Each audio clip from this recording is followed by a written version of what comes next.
The Mafia boss orders a radical makeover for an elderly woman. Her youth stuns the party. That single decision, made on a cold February morning in Chicago, would change everything anyone thought they knew about Dominic Caruso and the empire he'd spent 40 years building. But let me take you back to the beginning. Dominic Caruso had seen a lot in his 72 years. He'd watched men beg for their lives. He'd seen fortunes made and lost in the span of a single phone call. He'd buried friends, enemies, and the fine line that often separated the two. But standing in the doorway of that rundown apartment building on the south side, staring at the woman who answered the door, he felt something he hadn't experienced in decades. He felt his heart stop. The woman was old. That was the first thing anyone would notice. Her hair had gone completely white, thin and wispy, falling in uneven strands around a face mapped with deep wrinkles. Her shoulders curved forward with the weight of years, and her hands trembled slightly as she gripped the edge of the door. She wore a faded house dress that might have been blue once, and slippers that had seen better days sometime around the turn of the century. But her eyes were the color of summer honey flecked with gold, and when they met his, Dominic Caruso forgot how to breathe. "Can I help you?" she asked, and her voice carried the traces of an accent he hadn't heard in over 50 years. Italian, softened by decades in America, but still there, still unmistakable. Dominic opened his mouth to speak, but no words came out. Behind him, his driver Marco shifted uncomfortably. His bodyguard Tony reached instinctively for the weapon hidden beneath his jacket, sensing something wrong but not understanding what. "Sir?" Marco prompted. "Sir, is everything okay?" Dominic raised one hand, silencing him without looking away from the woman in the doorway. "Rosa," he whispered. The woman's eyes widened. Her grip on the door tightened until her knuckles went white. "I'm sorry," she said, her voice trembling now. "You must have the wrong person. My name is Margaret. Margaret Hayes." But Dominic was already shaking his head, already stepping forward, already reaching for her hand, even as she tried to pull away. "Rosa Benedetti," he said. "From the old neighborhood, from Napoli before that. You lived 3 doors down from my grandmother. You used to bring her bread on Sundays because she was too proud to ask for help, but too old to bake her own." The woman, Rosa, Margaret, whoever she had become, went pale. "I don't know what you're talking about," she said, but her voice cracked on the last word. "You disappeared," Dominic continued, "and 50 years of wondering, of searching, of lying awake at night staring at the ceiling and asking God why, came pouring out in a voice that shook with emotion he'd spent a lifetime learning to suppress. One day you were there, and the next you were gone. Your whole family. Everyone said you'd moved back to Italy, but I knew something was wrong. I went to your house, Rosa. I saw the blood on the floor. I saw— Stop." The word cut through the cold morning air like a blade. Rosa's eyes had changed. The fear was still there, but something else had joined it now. Something harder, something that looked almost like resignation. "You need to leave," she said. "I don't know who you think I am, but I'm not her. I'm not anyone. I'm just an old woman who wants to be left alone." She started to close the door. Dominic's hand shot out, stopping it. "I've been looking for you for 53 years, he said quietly. "I've spent more money than you could imagine. I've called in favors from people whose names you wouldn't believe. And 2 weeks ago, one of my people found a photograph in a storage unit that belonged to your brother Enzo. A photograph of a little girl with honey-colored eyes standing in front of a fountain in Rome. And written on the back in Enzo's handwriting were the words, 'My Rosa, age 6, the most beautiful girl in all of Italy.'" He reached into his coat pocket and pulled out the photograph, yellowed with age, but carefully preserved. "That little girl," he said, "grew up to be the only woman I ever loved, and I will not leave this doorstep until you tell me the truth." For a long moment, neither of them moved. The wind picked up, sending a scatter of dead leaves across the cracked sidewalk. Somewhere in the distance, a car horn blared. The city continued its endless rhythm around them, oblivious to the drama unfolding in this forgotten corner. Then Rosa's shoulders sagged. "Come inside," she said. her voice barely above a whisper. "But tell your men to wait in the car. What I have to say is not for their ears." Dominic nodded to Marco and Tony, who reluctantly returned to the black SUV idling at the curb. Then he followed Rosa into the apartment, closing the door behind him on the cold and the wind and the world he'd built out of nothing but determination and ruthlessness, and the aching void where his heart should have been. The apartment was small but clean. A worn sofa sat against one wall, covered with a crocheted blanket in faded colors. A tiny kitchen occupied one corner, and a hallway led to what Dominic assumed was a bedroom and bathroom. The walls were bare, except for a single framed photograph of a sunset over water. Rosa gestured to the sofa. "Sit. I'll make coffee." Dominic sat. He watched her move around the kitchen, watched her hands shake as she measured grounds into an ancient percolator. She seemed smaller than he remembered, more fragile, but there was still something in the way she held herself that spoke of strength, of survival. "You became powerful," Rosa said without looking at him. "I've seen your name in the newspapers over the years. Never your face. You're careful about that. But your name. Dominic Caruso, the man who controls half of Chicago." "I became what I had to become," Dominic replied. Rosa laughed, but there was no humor in it. "That's what they all say." The coffee finished brewing. Rosa poured 2 cups and brought them to the small table in front of the sofa. She sat in a chair across from him, holding her cup with both hands as if drawing warmth from it. For a long moment, neither of them spoke. Then Rosa sighed. "What do you want to know?" "Everything," Dominic said. "Start with why you left."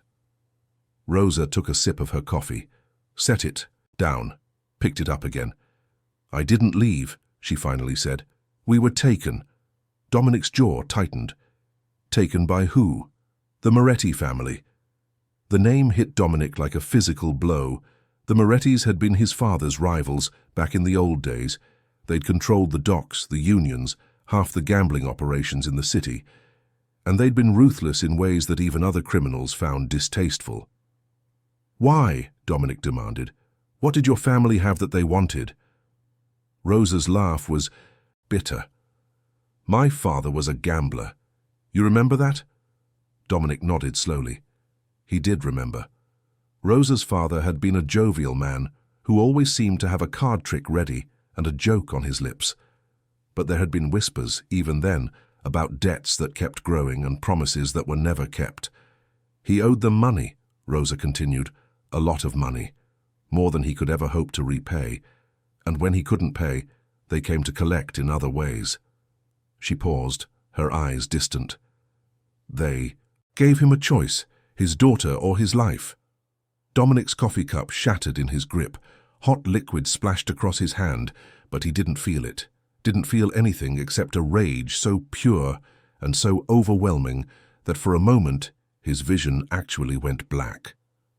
"They took you," he said, his voice flat and cold. "They took you and did what?" Rosa met his eyes. "They didn't hurt me, not in the way you're thinking. The Morettis were cruel, but they weren't stupid. They knew I was more valuable, intact." "Valuable for what?" Rosa set down her coffee cup. "They sold me," she said simply, "to a man in Boston who wanted a young Italian wife to give him sons. His name was Richard Hayes. He was 47 years old, and he collected antiques and young women with equal enthusiasm." Dominic closed his eyes. "I was with him for 12 years, Rosa continued, her voice steady now, as if she were reciting facts from someone else's life. "I gave him 3 children, 2 sons and a daughter. He treated me well enough, I suppose, as long as I was quiet and obedient and never ever spoke of my past. He told everyone I was an orphan from Italy, that he'd sponsored through a charitable organization. Very romantic, very proper. What happened to him? Heart attack. He died in his study surrounded by his precious antiques. I was 31 years old, and for the first time in my adult life, I was free." Rosa picked up her coffee again, but didn't drink. "I could have gone back then," she said quietly. "I thought about it. Thought about finding my family, finding you, but too much time had passed. Too much had changed. I wasn't the girl you knew anymore, Dominic. I was a widow with 3 children, and a past I could never explain. So I took the money Richard left me, changed my name back to something that felt more like myself, and moved here, to Chicago. Close enough to remember, far enough to forget. You've been here this whole time? Dominic asked, his voice rough. In my city, for 40 years. Rosa nodded. I've seen you, you know, she said. From a distance. At charity events, at restaurants, walking down the street. I always thought I'd feel something. Anger, maybe, longing, regret. But mostly I just felt tired. Tired of running, tired of hiding, tired of being someone I never wanted to be. Dominic leaned forward. The Morettis, he said. Where are they now? Rosa's eyes met his. Gone. You destroyed them yourself about 20 years ago.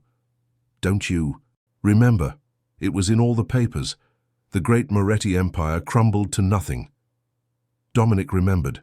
He'd orchestrated that destruction systematically, methodically, over the course of 5 years. He'd told himself it was business, that the Morettis were obstacles to his expansion, threats to his interests. But deep down, in a place he never acknowledged, he'd always known the truth. He'd wanted them to suffer for what they'd taken from him, even when he didn't know what that was. They're all dead? He asked. The ones that mattered. The old guard anyway. The sons and grandsons scattered. Some went back to Italy. Some changed their names and disappeared into ordinary lives.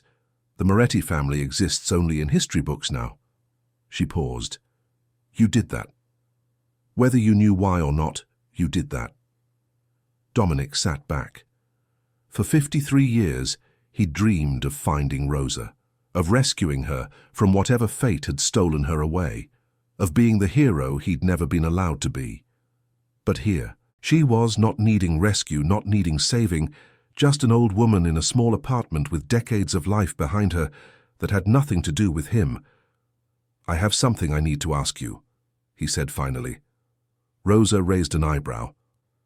My granddaughter is getting married in 3 weeks. The wedding is at my estate on Lake Michigan.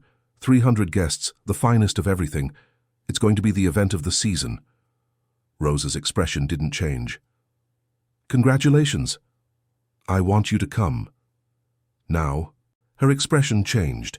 Surprise flickered across her features, followed by confusion, followed by something that might have been fear. Why would you want me there? Dominic stood.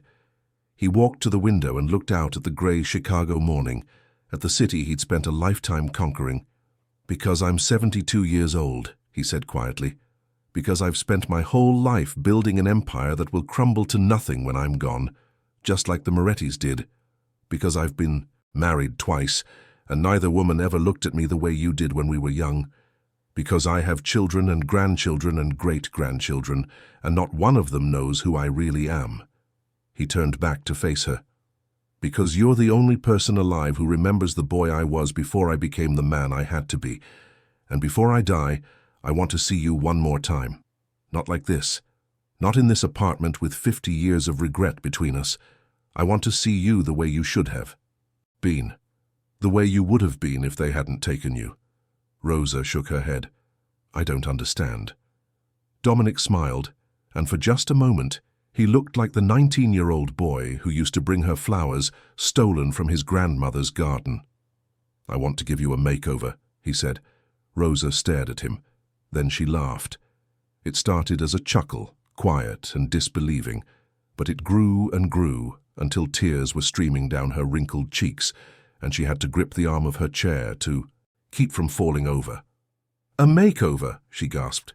You storm into my apartment after 50 years? Tell me you've never stopped looking for me, and your big plan is to give me a makeover? Dominic's smile widened. The best money can buy. Hair, makeup, clothes, the works. I know people, I know the best people. By the time they're done with you, you'll look like you stepped out of a magazine. Rosa wiped her eyes. I'm 71 years old, Dominic. No amount of makeup is going to change that. You'd be surprised. Rosa looked at him for a long moment.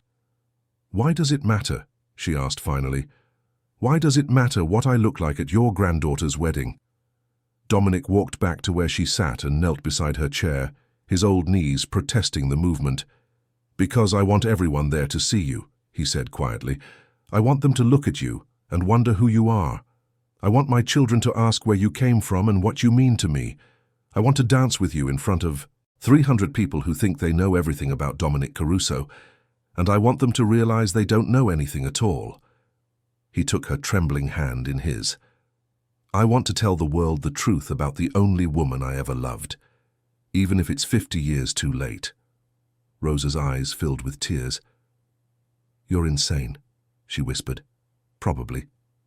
This is the most ridiculous thing anyone has ever asked me to do. Also probably." Rosa looked at their joined hands, at his weathered fingers, wrapped around hers, at the years of separation and loss and found connection contained in that simple touch. "All right," she said. Dominic blinked. "All right? All right, you crazy old man. Give me your makeover. Take me to your wedding. Let me see what Dominic Caruso's world looks like from the inside." She squeezed his hand. "After all, what do I have to lose?" The next 3 weeks were unlike anything Rosa had experienced in her 71 years of life. It started the very next morning when a black Mercedes pulled up outside her apartment building, and a young woman in a crisp white blouse stepped out. Her name was Isabella, and she introduced herself as Dominic's personal coordinator, whatever that meant. Rosa was fairly certain it meant Isabella had been assigned the impossible task of making an elderly woman from the South Side presentable for high society. "Mr. Caruso has arranged for you to stay at the Palmer House for the duration of your transformation," Isabella said, efficiently helping Rosa into the car. "All your expenses will be covered, of course, meals, incidentals, anything you need." Rosa settled into the butter-soft leather seats and watched her apartment building recede through the tinted windows. "The Palmer House," she repeated. "Isn't that one of the most expensive hotels in the city?" Isabella smiled. "One of. Mr. Caruso owns a significant stake in it." "Of course he does." The suite at the Palmer House was larger than Rosa's entire apartment. Floor-to-ceiling windows offered a stunning view of downtown Chicago, and the bathroom featured a tub the size of a small swimming pool. Rosa stood in the middle of the living room, turning slowly to take it all in, and felt like she'd stepped into someone else's dream. "The transformation team will be here in an hour," Isabella said, consulting her tablet. "We'll start with a full assessment, hair, skin, posture, coloring. Then we'll develop a comprehensive plan. Mr. Caruso has authorized. Whatever it takes." Rosa sat down on a sofa that probably cost more than her car. "Whatever it takes," she echoed. Isabella's expression softened slightly. "He cares about you very much, Mrs. Hayes. I've worked for him for 7 years, and I've never seen him like this. Usually he's all business, completely focused, never lets anyone see what he's really feeling. But when he talks about you—" She trailed off. "When he talks about me, what?" Rosa prompted. Isabella hesitated. "He smiles. Really, smiles, I mean. Like he remembers how." Before Rosa could respond, there was a knock at the door. Isabella went to answer it, and a moment later the suite was invaded by what seemed like an army of professionals. There was a hairstylist named Marcus, who assessed Rosa's grey locks with the intensity of a general surveying a battlefield. There was a makeup artist named Valentina, who studied her face like it was a canvas waiting for inspiration. There was a dermatologist named Dr. Chen, who examined her skin with gentle fingers and murmured about excellent bone structure and remarkable preservation. There was a personal trainer named Jamal, who evaluated her posture and mobility with the practiced eye of someone who had worked with bodies of all ages and conditions. And there was a woman named Catherine, elegant and silver-haired herself, who introduced herself as a style consultant, but who Rosa quickly realized was something much more significant. "I dressed Grace Kelly in the 50s, Catherine said matter-of-factly, taking Rosa's measurements with a tape measure that looked like it might be an antique itself. And Jackie Kennedy in the 60s, and several first ladies since then, whose names I'm not at liberty to mention. I know what elegance looks like, Mrs. Hayes, and I know how to bring it out in anyone." Rosa stood still as Catherine circled her, making notes on a leather-bound pad. "You have good bones," Catherine announced. "Excellent proportions, a natural grace in how you carry yourself. The years haven't diminished that." "Thank you," Rosa said, unsure how else to respond. "Don't thank me yet. We have a lot of work to do, but the raw material is there. All we need to do is polish it." The days that followed blurred together into a whirlwind of appointments and treatments and fittings. Rosa's grey hair was transformed through a series of careful colouring sessions into a rich, warm shade of silver white that seemed to glow from within. Her skin was pampered with masks and serums and gentle procedures that left it looking smoother, more vibrant, years younger than before. Her nails were shaped and strengthened. Her eyebrows were expertly sculpted. Every inch of her was attended to with the kind of care usually reserved for precious objects. But it was more than just the physical transformation. Jamal worked with her daily on her posture, teaching her how to stand tall, how to walk with confidence, how to carry herself like someone who belonged in any room. Catherine brought in racks of clothes, designer pieces that Rosa was certain cost more than she'd spent on clothing in her entire life, and taught her how to choose pieces that flattered her figure, that moved with her, that made her feel like the woman she'd always had the potential to be. "Fashion isn't about hiding who you are," Catherine explained during one session. "It's about revealing who you are.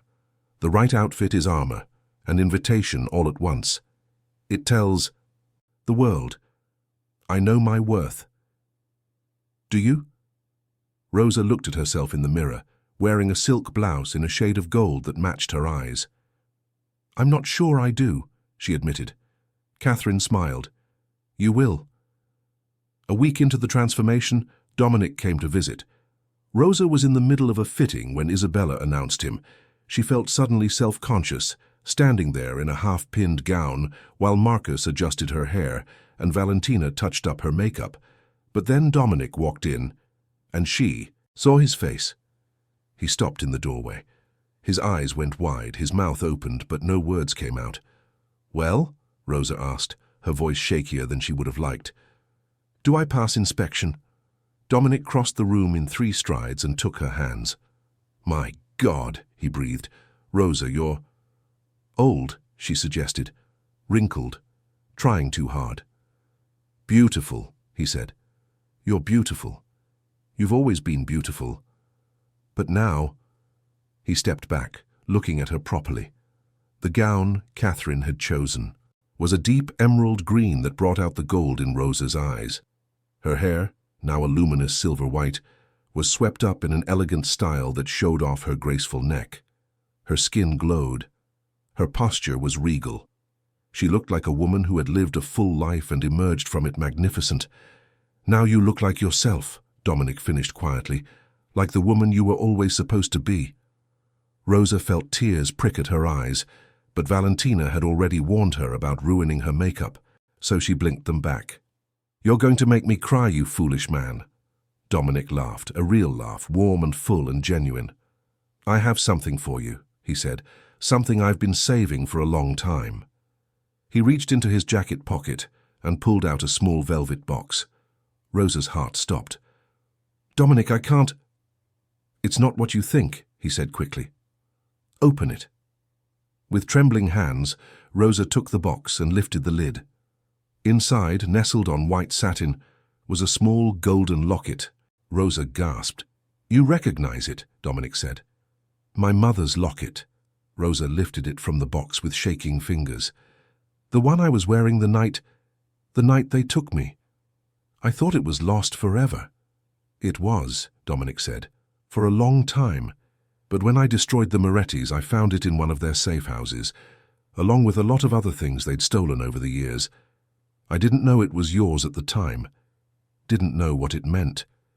But something made me keep it. Something made me put it in a safe and hold on to it all these years." He reached out and gently closed her fingers around the locket. "Now I know why." Rosa pressed the locket to her heart. Inside, she knew, was a tiny photograph of her mother and father taken on their wedding day.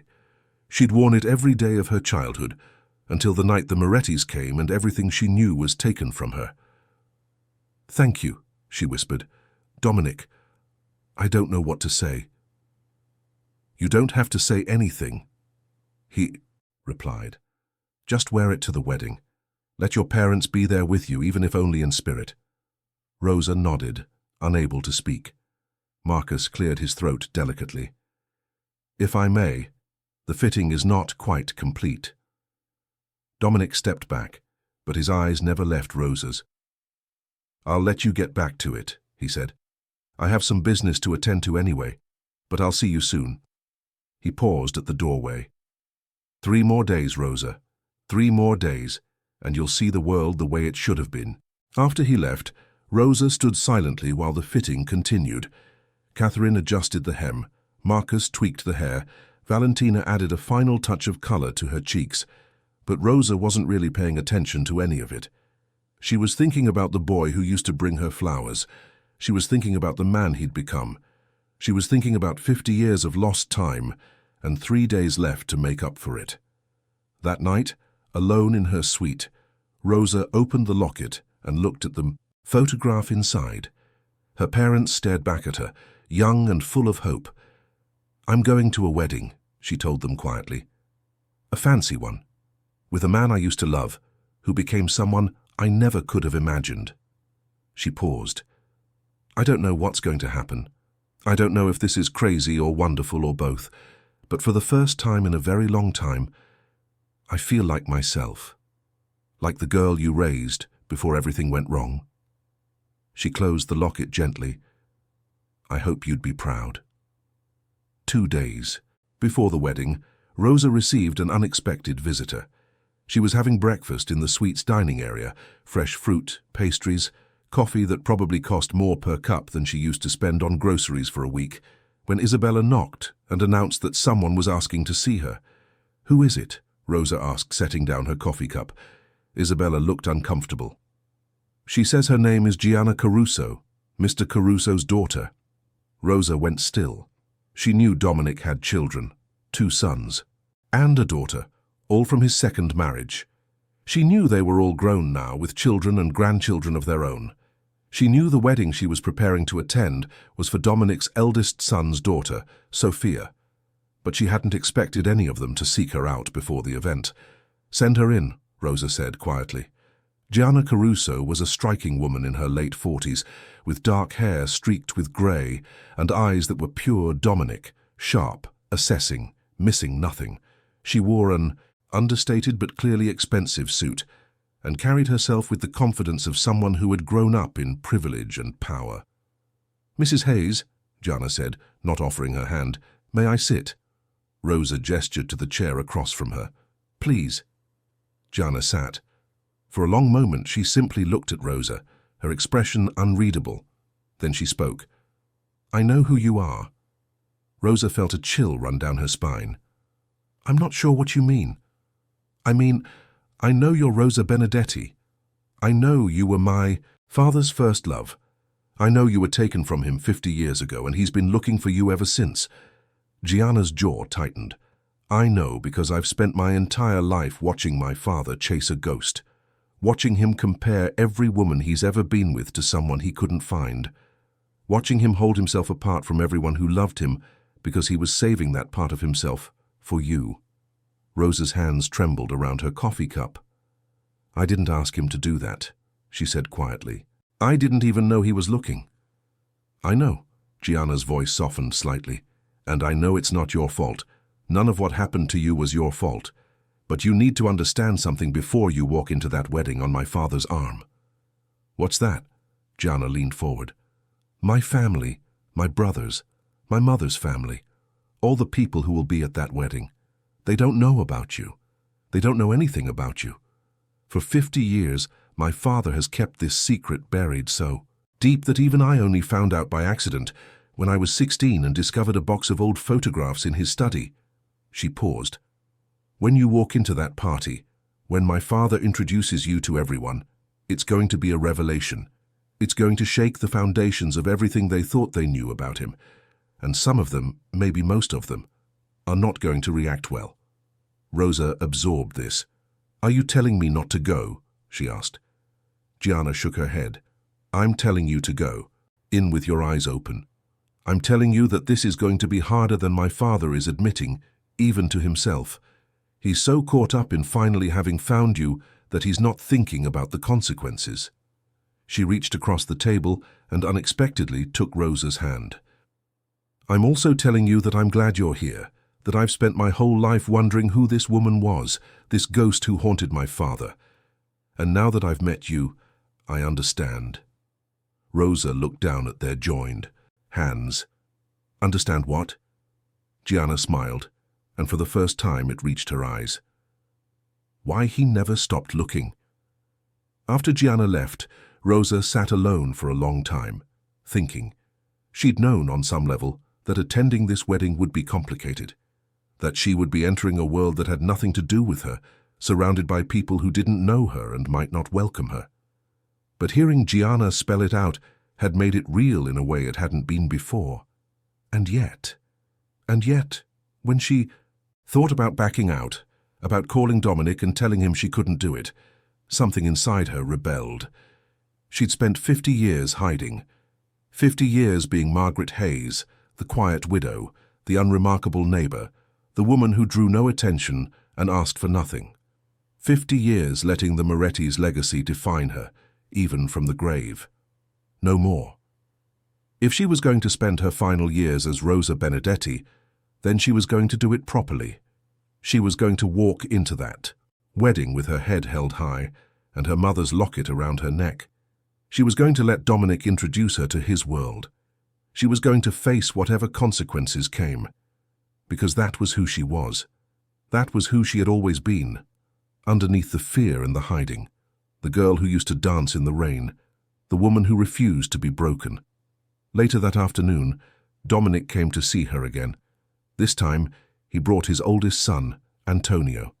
Antonio was 52 years old with silver at his temples and the unmistakable Caruso bearing. He looked at Rosa with curiosity but also wariness, and she understood immediately that Gianna had talked to him. Mrs. Hayes, Antonio said formally, it's an honor to meet you. Please, call me Rosa. She gestured to the seating area. And sit down. All this formality is making me nervous. Antonio's lips twitched in what might have been a smile. The three of them sat, Dominic beside Rosa, Antonio across from them, and for a moment, no one spoke. Then Dominic reached over and took Rosa's hand. I've told Antonio everything, he said, about who you are, about what happened, about why I've been looking for you all these years. I'm telling everyone before the wedding. I don't want you to walk in there unprepared. Rosa squeezed his hand. Gianna came to see me this morning, she said. She gave me a similar warning. Antonio raised an eyebrow. That sounds like my sister, always trying to manage expectations. She was kind about it, Rosa said, and she was right. This is going to be complicated. Antonio studied her for a long moment. Can I ask you something, Mrs. Rosa? Of course. Why now? After all this time, why agree to this? You could have sent my father away. You could have kept your life exactly as it was. Why upend everything to attend a wedding for people you've never met? Rosa considered the question carefully. Because I've spent 50 years running, she finally said. Running from who I was, from what happened, from everything I lost, and I'm tired. I'm 71 years old and I'm tired of being afraid. She looked at Dominic. Your father offered me something I never thought I'd have again. A chance to be seen, really seen. Not as Margaret Hayes, the widow. Not as Rosa Benedetti, the victim, just as myself. Whatever that means now. Antonio nodded slowly. You know my mother, my father's second wife. She passed away 8 years ago. I know. I'm sorry for your loss. She was a good woman, a good mother. But she knew. She always knew that part of my father belonged to someone else. She never resented it, at least not that she showed, but it was always there. This shadow between them. He leaned forward. What I want to know is this. Are you here to claim what she never fully had? Are you here to take my father's heart for yourself? Antonio, Dominic said warningly, but Rosa held up her hand. No. Let him ask. He has a right to know. She met Antonio's eyes, directly. I'm not here to claim anything, she said. I'm not here to replace your mother or anyone else. I'm here because your father asked me to be, and because after 50 years of saying no to everything, I wanted to say yes to something. That's all. Antonio held her gaze for a long moment. Then he nodded. All right, he said. I believe you. He stood. I should warn you. My brother Marco is not going to be as understanding. He's always been protective of our mother's memory. But I'll talk to him, try to prepare him. Thank you, Rosa said. Antonio paused at the door. For what it's worth, he said, I can see why my father never stopped looking for you. There's something about you, something that makes people want to keep looking. After he left, Rosa turned to Dominic. Is this really a good idea? She asked quietly. I'm going to cause trouble for your family, your children, your grandchildren. Is one wedding really worth all of that? Dominic brought her hand to his lips and kissed it gently. You're worth all of it, he said. You always have been. The night before the wedding, Rosa couldn't sleep. She stood at the window of her suite, looking out at the Chicago skyline, and thought about all the choices that had led her here, the choices made for her, by her father, by the Morettis, by Richard Hayes, and the choices she'd made herself, to hide, to survive, to eventually accept Dominic's unexpected invitation. Tomorrow, everything would change. A knock at the door interrupted her thoughts. Who is it? She called. It's Catherine. May I come in? Rosa opened the door to find her style consultant standing in the hallway, holding a garment bag and looking uncharacteristically nervous. Is everything all right? Rosa asked. I have something to show you, Catherine said. Something I've been working on in secret. A surprise. She came in and laid the garment bag on the sofa. When Mr. Caruso told me about you, Catherine began, about who you were and what this wedding meant, I knew the original gown we'd chosen wasn't right. It was beautiful, yes, but it wasn't you. She unzipped the bag. Rosa gasped. The gown inside was unlike anything she'd ever seen. It was a deep, rich shade of burgundy, almost the color of fine wine, with delicate gold embroidery along the bodice and hem. The style was elegant, but not flashy, sophisticated, but not cold. It looked like something a queen might wear, a queen who had lived through hardship and emerged stronger. I called in some favors, Catherine said, old friends from my days in Paris. They worked around the clock to create this. It's one of a kind, just like you. Rosa reached out to touch the fabric, silk, impossibly soft. Catherine, I don't know what to say. Say you'll wear it. Say you'll walk into that wedding looking like the woman you truly are. Rosa looked at the gown, at the intricate embroidery, the careful craftsmanship, the love that had clearly gone into its creation. Yes, she whispered, I'll wear it. Catherine smiled. Good. Now we should go over the final details for tomorrow. They spent the next hour reviewing everything, the schedule, the logistics, what to expect when Rosa arrived. The wedding would be held at Dominic's estate on Lake Michigan, a sprawling property that Rosa had only seen in photographs. 300 guests would be there. Politicians, business leaders, celebrities, old money families. And in the middle of all of them, Rosa. You'll arrive with Mr. Caruso, Catherine explained. He'll introduce you to the family first in private. Then you'll enter the main reception together. All eyes will be on you. Rosa took a deep breath. All eyes. Wonderful. Catherine squeezed her hand. You can do this. You've survived worse. That was true. Whatever happened tomorrow, it couldn't be worse than the night the Morettis came. It couldn't be worse than the years with Richard. It couldn't be worse than the decades of hiding, of pretending, of never feeling like herself. This was just a party. A very big, very important party, but still just a party. After Catherine left, Rosa tried again to sleep, but her mind wouldn't quiet. She found herself pacing the suite, looking at the burgundy gown, touching her mother's locket, thinking about everything that would happen in just a few short hours. Around midnight, her phone rang. "Hello?" "Rosa, it's Dominic." His voice sounded strange, tight. "What's wrong?" A long pause. "There's something I need to tell you," he said. "Something I should have told you from the beginning." Rosa sank into a chair. "What is it?" Another pause. She could hear him breathing on the other end of the line. "The wedding," he finally said. "Sophia's wedding. Do you know who she's marrying? You told me his name is James. James something. James Moretti." The name hit Rosa like a blow. "What?" "His great-grandfather was Carlo Moretti, the man who ordered your family taken, the man who sold you to Richard Hayes. James is his direct descendant." Rosa couldn't breathe. "He doesn't know," Dominic continued quickly. "James doesn't know anything about what his family did. He grew up in California, far from all of it. His parents changed their name when he was a child, tried to escape the legacy. He's a good man, Rosa, a kind man. He loves Sophia. None of what happened was his fault."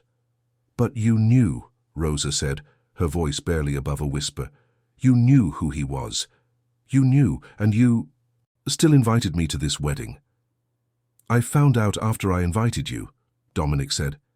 "I swear to you, Rosa, when I came to your apartment that morning, I had no idea. But then I started looking into James's background, the way I look into everyone my family gets involved with, and I found the connection. And you didn't tell me. I didn't know how. I didn't want to ruin this. You didn't want me to run away again." Silence. "Yes," Dominic admitted. "I was afraid that if you knew, you'd disappear, the way you did before, and I can't." His voice broke. "I've spent 50 years looking for you, Rosa. I can't lose you again. Not now. Not over something that happened before that boy was even born." Rosa closed her eyes. All her life she'd been running from the Moretti name, from the shadow of what they'd done to her family. And now, here she was, about to walk into a celebration of a Moretti marrying into the Caruso family. It was almost funny, in a terrible way, the circle closing after all these years. "Rosa, are you still there?" She opened her eyes. "I'm here." "Please," Dominic said, and she'd never heard him sound so vulnerable.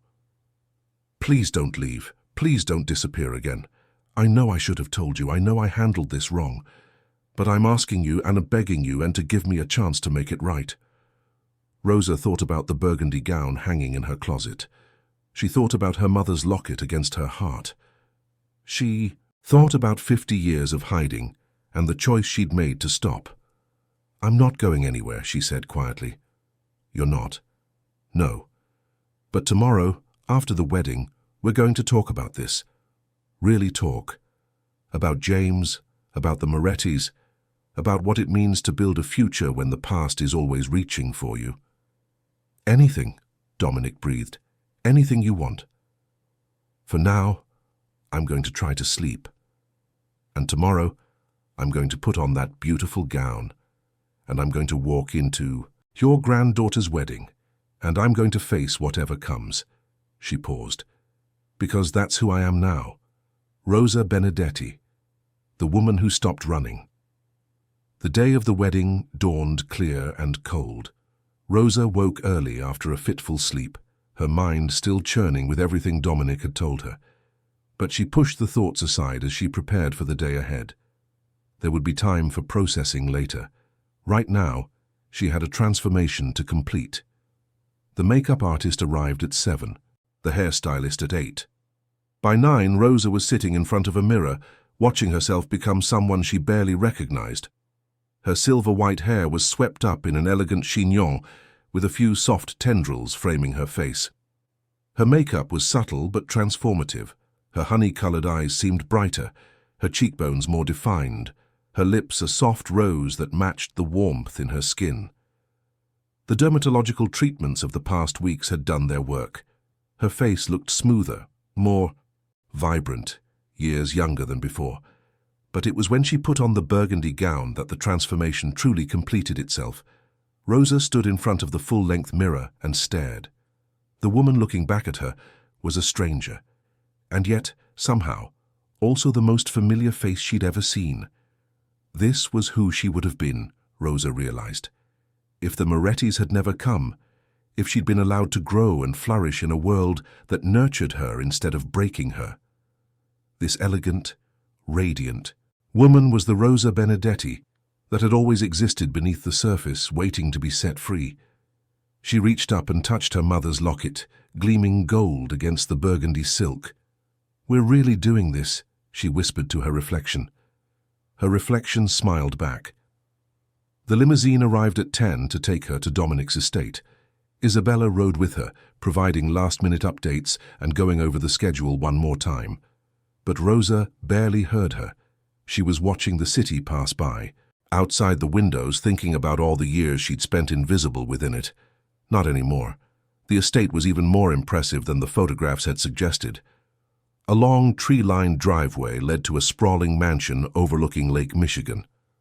White tents dotted the grounds. Flowers were everywhere. Cascades of white roses and lilies and orchids. Staff in crisp uniforms moved about with practiced efficiency, preparing for the 300 guests who would soon descend. The limousine pulled up to a private entrance at the side of the house. Dominic was waiting there, dressed in a perfectly tailored charcoal suit. When Rosa stepped out of the car, his face went slack. "Madonna mia," he breathed. Rosa smoothed the front of her gown self-consciously. "Is it too much?" Dominic shook his head slowly, unable to speak. "You look—" He started, then stopped, tried again. "Rosa, you look—" "Old, but improved," she suggested with a small smile. "Like a dream I never dared to have." He offered her his arm. "Come, let's go face my family." The private meeting with Dominic's children and grandchildren took place in a comfortable sitting room on the second floor of the mansion. Antonio was there, true to his word, and he greeted Rosa with a genuine smile. Gianna was there too, and she nodded approvingly at Rosa's transformation. But it was Marco, Dominic's younger son, who posed the challenge. He was 50 years old with his father's dark eyes and his mother's sharp tongue. He looked at Rosa the way one might look at an uninvited guest at a party. "So," he said flatly, "you're the ghost." "Marco," Dominic warned. "No, it's all right," Rosa said. She stepped forward to face Marco directly. "Yes, I'm the ghost. Or I was, anyway. The woman your father loved before your mother. The one who disappeared and turned into a shadow he's been chasing ever since." Marco's jaw tightened. "My mother spent her entire marriage competing with a memory. Do you know what that did to her? I can imagine. And I'm sorry for her pain. Truly, I am." "Are you?" "Yes. Because I know what it's like to be invisible. To feel like you're not enough. Like you're second place in someone's heart. I lived that for 12 years with my own husband." She reached out and touched Marco's arm gently. "I'm not here to replace your mother's memory. I'm not here to claim anything that was hers. I'm here because your father invited me, and because I wanted, for once in my life, to stop hiding." Marco stared at her for a long moment. Then slowly his posture relaxed. "She would have liked you," he said quietly. "My mother. She was a practical woman. She would have understood." Rosa smiled. "Then I wish I could have known her." The meeting continued more smoothly after that. Rosa was introduced to Dominic's grandchildren and great-grandchildren, a dizzying array of names and faces that she knew she'd never fully remember. They looked at her with curiosity, with wonder, with the kind of fascination reserved for mythical creatures that had suddenly turned real. And then it was time to meet Sophia. The bride was 23 years old, beautiful in the timeless way of young women on the most important day of their lives. She wore her grandmother's wedding dress, altered to fit her slender frame, and her dark hair was crowned with white flowers. "Nonna Rosa," she said, using the Italian word for grandmother. "That's what Grandpa wants us to call you. Is that okay?" Rosa felt tears prick at her eyes. "That's more than okay," she whispered. Sophia hugged her, careful not to wrinkle either of their gowns. "Thank you for coming," she murmured. "Thank you for making Grandpa so happy." After that, there was James to meet. Rosa had steeled herself for this moment, had spent the early morning hours preparing for the emotions that would come when she faced a Moretti descendant. But when the young man stepped into the room, tall, handsome, with kind eyes and an easy smile, she felt something unexpected. Peace. "Mrs. Benedetti," James said, offering his hand, "it's an honor to meet you. I've heard so much about you." Rosa took his hand. "Call me Rosa, and I've heard about you too." She studied his face, looking for traces of the family that had destroyed her own, but there was nothing there. No cruelty in his eyes, no calculation in his smile, just a young man in love, nervous about his wedding day. "Sophia is lucky to have you," Rosa said. "I can tell you're a good man." James's smile widened. "I'm the lucky one. Trust me." And just like that, the knot in Rosa's chest loosened. The past was the past. This boy was not his great-grandfather, and Rosa Benedetti was not the frightened girl who had been taken from her home 50 years ago. They had both become something new. The ceremony was held in a white tent overlooking the lake, with 300 guests seated on gilded chairs and flowers cascading from every surface. A string quartet played as Sophia walked down the aisle on her father's arm, and Rosa watched from the front row, family row, she realized with wonder, as vows were exchanged and rings were placed on fingers.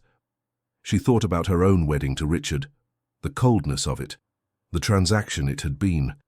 There had been no love in that ceremony, no joy, just duty and resignation. But this was what a wedding should be. Two people choosing each other, two families coming together, hope for the future, built on the ashes of the past. When Sophia and James were pronounced husband and wife, the crowd erupted in applause. Rosa clapped along with them, feeling something crack open inside her chest, something that had been frozen for decades, finally thawing. She was crying, she realized, not from sadness, from joy. The reception was held in the main tent, transformed into a wonderland of lights and flowers and crystal.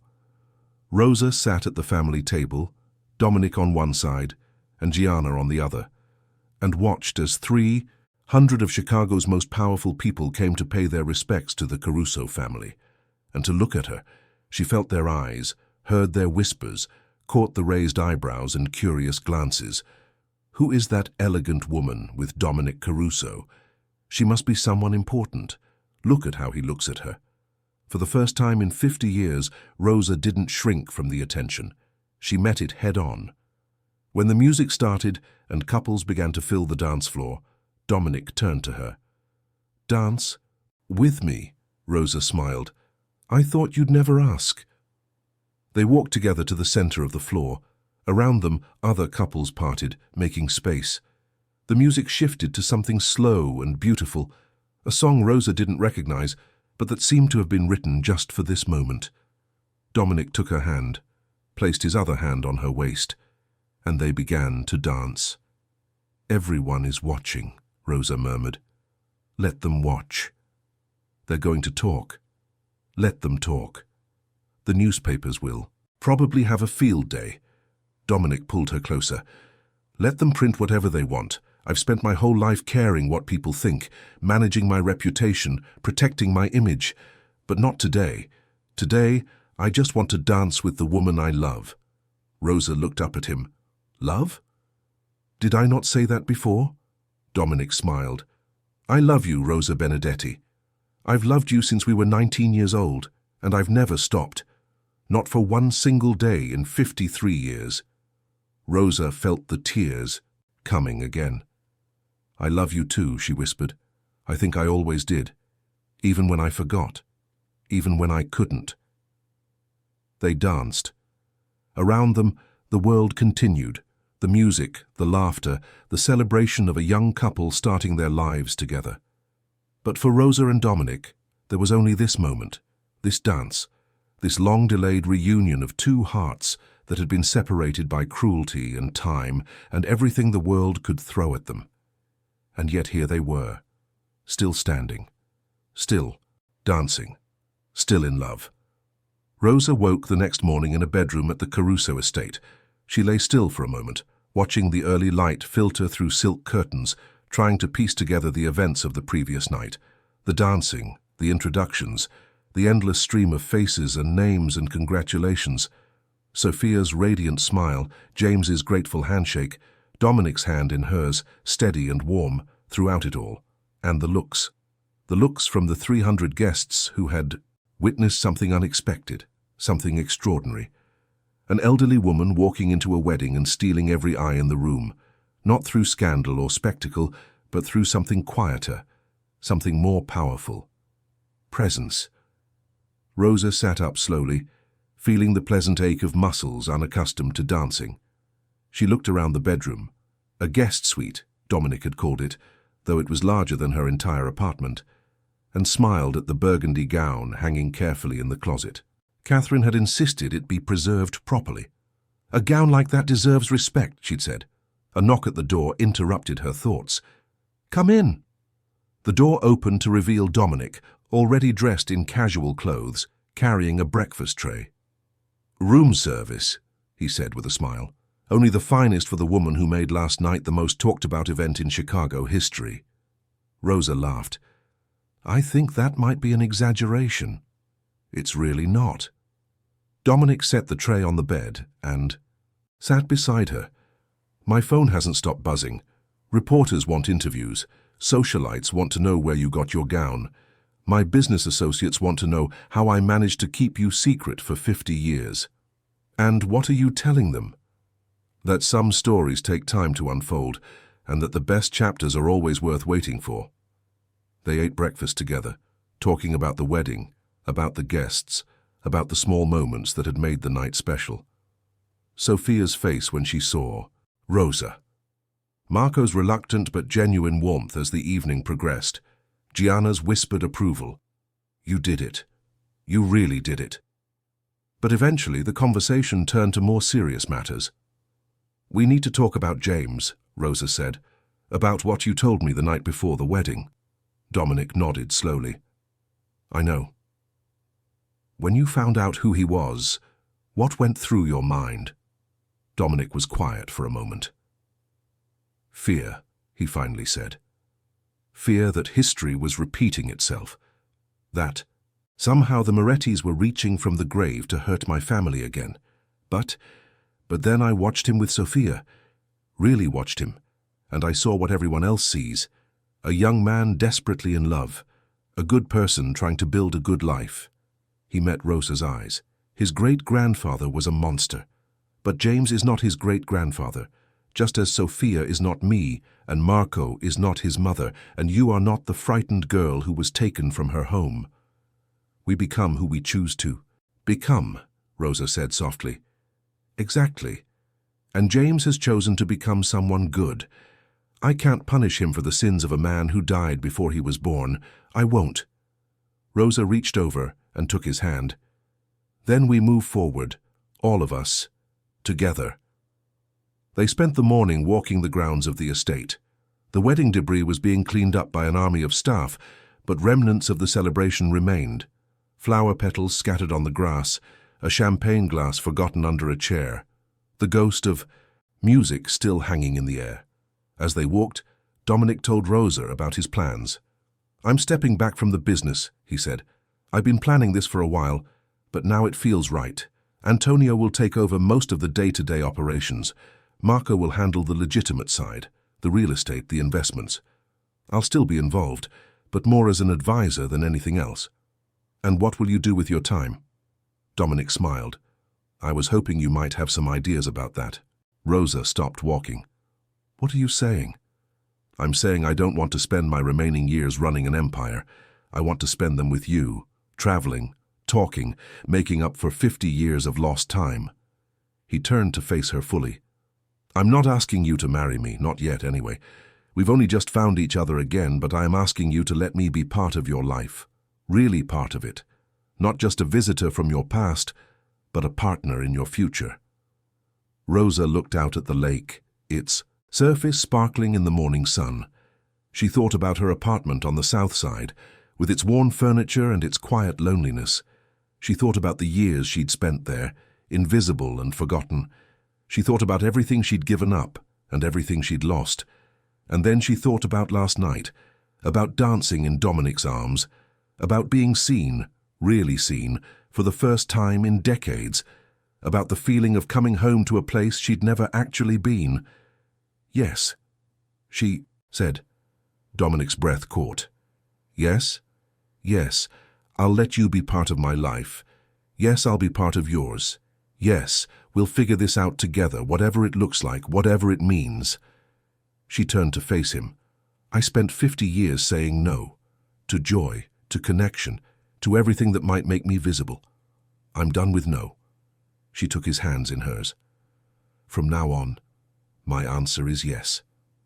The following months were unlike anything Rosa had experienced. She moved out of her South Side apartment, not into the Caruso estate, not yet, but into a beautiful townhouse in Lincoln Park that Dominic helped her choose. Catherine continued to work with her on her style, though now it felt less like transformation and more like collaboration. Isabella remained her coordinator, helping her navigate the sudden complexity of her social calendar, because there were invitations now. So many invitations. The woman who had stunned the Caruso wedding was suddenly the most sought-after guest in Chicago high society. Charity galas, gallery openings, private dinners. Everyone wanted to meet the mysterious Rosa Benedetti. Everyone wanted to hear her story. At first, Rosa found it overwhelming. She wasn't used to attention, to being the center of anything.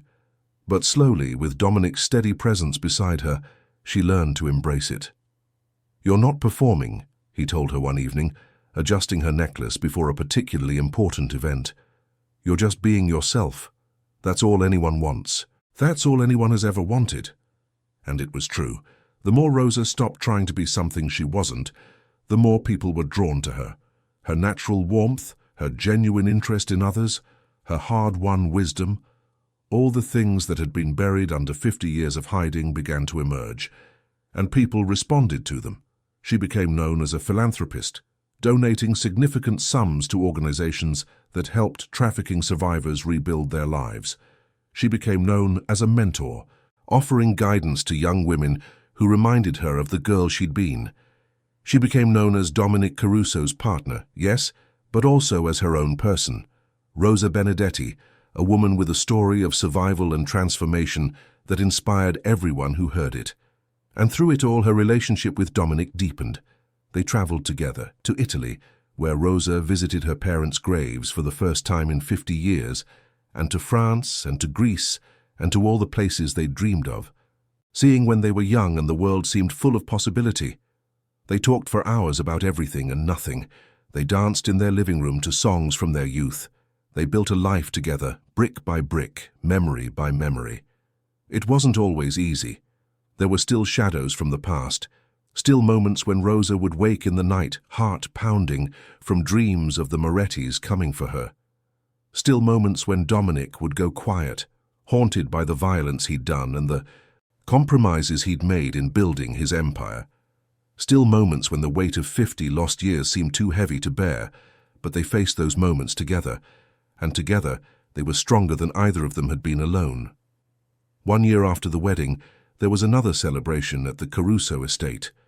Not a wedding this time, but a birthday party. Rosa's 72nd. 300 guests gathered once again in the grand tent, now decorated with gold and burgundy, Rosa's colors. Everyone called them now. There was music and dancing and a cake so elaborate it required its own table. There were toasts and speeches and tears. And there was Rosa, standing at the center of it all, wearing another stunning gown that Catherine had designed for her, her silver-white hair gleaming, her honey-colored eyes bright with joy. She looked, everyone agreed, absolutely radiant. When it was time for the birthday toast, Dominic stood and cleared his throat. The room fell silent. 1 year ago, he began, I showed up at an apartment on the South Side, looking for a woman I'd loved and lost 50 years before. I didn't know what I'd find. I didn't know if she'd even remember me. I didn't know if any of this was possible. He paused, looking at Rosa. What I found was more than I ever could have hoped for. Not just the girl I remembered, but the woman she'd become. Strong, brave, beautiful in every way that matters. A survivor in the truest sense of the word. He raised his glass.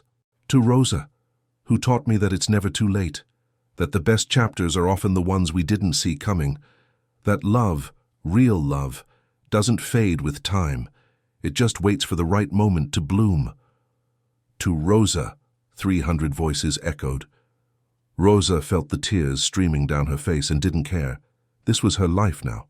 This joy, this connection, this being seen and known and loved for exactly who she was. She stood and took the microphone from Dominic. I wasn't planning to make a speech, she said, her voice wavering but strong.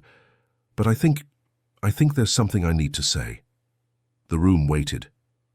A year ago, I was invisible. I'd spent 50 years making myself invisible because I thought it was the only way to survive. I thought if no one saw me, no one could hurt me. I thought if I stayed small, I'd stay safe. She paused. I was wrong. All that hiding, all that shrinking. It didn't keep me safe. It just kept me lonely, kept me separate from everyone and everything that could have made my life meaningful. She looked at Dominic. This man, this foolish, stubborn, wonderful man, showed up at my door and refused to let me stay invisible. He saw me, really saw me, and he gave me the courage to see myself. She turned back to the crowd. I'm 72 years old. I've lived through things I wouldn't wish on anyone. I've lost more than most people can imagine. But I'm standing here tonight, surrounded by people who love me, and I can honestly say that I've never been happier. She raised her glass. To second chances, to late blooming, to the audacious, impossible, miraculous belief that the best is still yet to come. 2 second chances, the room echoed, and Rosa smiled, radiant and transformed and finally free. Later that night, after the guests had gone and the staff had started cleaning up, Rosa and Dominic stood together on the terrace overlooking the lake. The moon was full, casting silver light across the water. What are you thinking? Dominic asked. Rosa leaned into him, feeling the warmth of his body against hers. I'm thinking about that girl, the one who used to dance in the rain in Napoli, the one who was taken away and told she had to become someone else. And I'm thinking she'd be proud of who I've become, not the woman Richard Hayes made, not the shadow I turned myself into, but this, the woman standing here right now. She looked up at him. Thank you for not giving up, for 50 years of searching, for refusing to let me stay lost. Dominic kissed her forehead gently. Thank you for being findable, for being strong enough to survive, for saying yes when every part of you must have wanted to say no. They stood together in the moonlight, 2 people who had been separated by cruelty and circumstance and time, finally reunited. Not as the teenagers they'd been, but as the people they'd become. Stronger, wiser, more capable of love than either of them had ever imagined. The night was quiet. The lake was still. The future stretched out before them, full of possibility, and Rosa Benedetti, who had spent 50 years invisible, had never felt more alive. If you've watched until this moment, it means this story truly touched your heart. Leave a comment saying, I watched until the end so I can get to know you and see who really connects with the stories on this channel. If this story made you feel something, hope, emotion, gratitude, please leave a like and share it with someone who needs to believe that it's never too late to begin again. And if you're not subscribed yet, subscribe now and turn on notifications, because stories like Rosa's, stories of transformation, love and second chances are waiting for you here every single week. Until the next story.